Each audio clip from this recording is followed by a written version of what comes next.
आज है नया साल। साल 2024 का आगाज हो चुका है। आप सभी खबरीलाल के दर्शकों को नया साल मुबारक हो।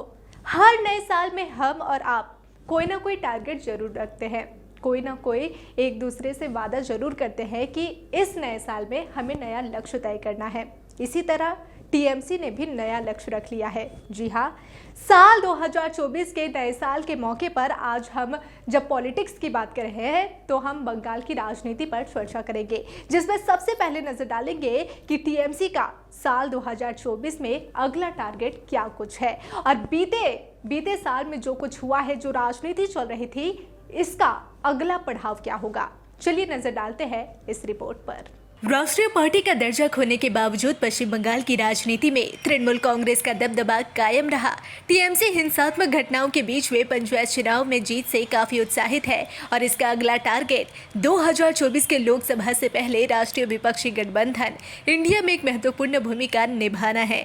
दूसरी ओर 2023 में बंगाल में भारतीय जनता पार्टी को नेताओं के पार्टी छोड़ने और चुनावी झटकों का सामना करना पड़ा। पार्टी के प्रदेश नेतृत्व में ममता बनर्जी सरकार पर लगे भ्रष्टाचार के आरोपों को लेकर उसे घेरने की कोशिश की। सियासी वर्चस्व को बरकरार रखना चाहती है टीएमसी। तृणमूल कांग्रेस 2024 के लोकसभा चुनाव में अपने सियासी वर्चस्व को बरकरार रखना चाहती है और इसीलिए संसदीय चुनाव से पहले एक मजबूत विपक्ष बनाने में सक्रिय योगदान दे रही है। इसके समानांतर बीजेपी ग्रामीण इलाकों में अपनी पकड़ मजबूत करने की कवायद में लगी हुई है।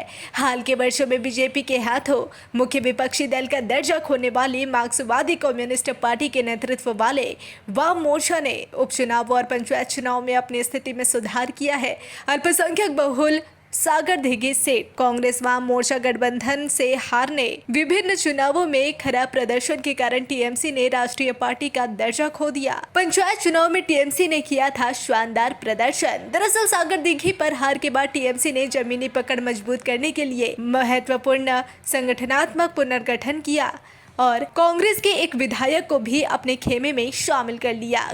कांग्रेस की भारत जोड़ो यात्रा के मुकाबले टीएमसी ने नवज्वार यात्रा शुरू किया, जिसका नेतृत्व अभिषेक बैनर्जी ने किया। टीएमसी ने अपने अभियान के बदौलत राज्य में पंचायत चुनाव में जीत हासिल की। इसने त्रिस्तरीय पंचायत चुनाव में जिला परिषद की 928 में से 880 सीटें जीती, जबकि बीजेपी ने 31, कांग्रेस वाम मोर्चा गठबंधन ने 15 और शेष 2 सीट अन्य ने जीती। मल्लिक की गिरफ्तारी ने बढ़ाई टीएमसी की मुश्किलें। केंद्र द्वारा मनरेगा योजना का बकाया रोका जाना राज्य में एक प्रमुख राजनीतिक मुद्दा बन गया। अभिषेक बैनर्जी ने टीएमसी विधायकों, सांसदों, मंत्रियों और मनरेगा कार्यकर्ताओं के साथ नई दिल्ली में जंतर मंतर पर विरोध प्रदर्शन किया, जिसके बाद राजभवन के बाहर 5 दिन तक धरना भी दिया।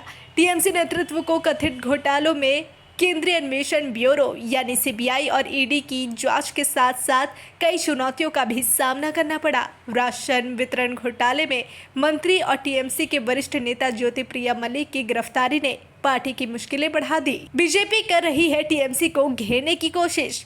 दरअसल नए साल में प्रवेश करने के साथ ही टीएमसी का लक्ष्य 2019 में बीजेपी के खाते में गई लोकसभा सीट को फिर से हासिल करना, राज्य में अपनी स्थिति को मजबूत करना और अगर लोकसभा चुनाव में बीजेपी बहुमत हासिल नहीं कर पाती तो विपक्षी गठबंधन इंडिया में महत्वपूर्ण भूमिका निभाना है। राज्य की 42 लोकसभा सीट में से 35 पर जीत का लक्ष्य रखते हुए बीजेपी ने टीएमसी को घेरने और चुनौती देने के नए प्रयास शुरू किए हैं। वर्ष 2021 के विधानसभा चुनाव में हार के बाद से बीजेपी में संगठनात्मक सुधार की कोशिश के बीच आंतरिक विद्रोह और आपसी बयानबाजी हावी रही। गवर्नर के साथ होता रहा सरकार का टकराव। दरअसल धूपगुड़ी विधानसभा उपचुनाव में बीजेपी टीएमसी से हार गई, लेकिन दूसरा स्थान बरकरार रखा। इस साल भी प्रशासनिक मोर्चे पर राज्यपाल सीवी आनंद बोस और टीएमसी सरकार के बीच टकराव की खबरें आती रही।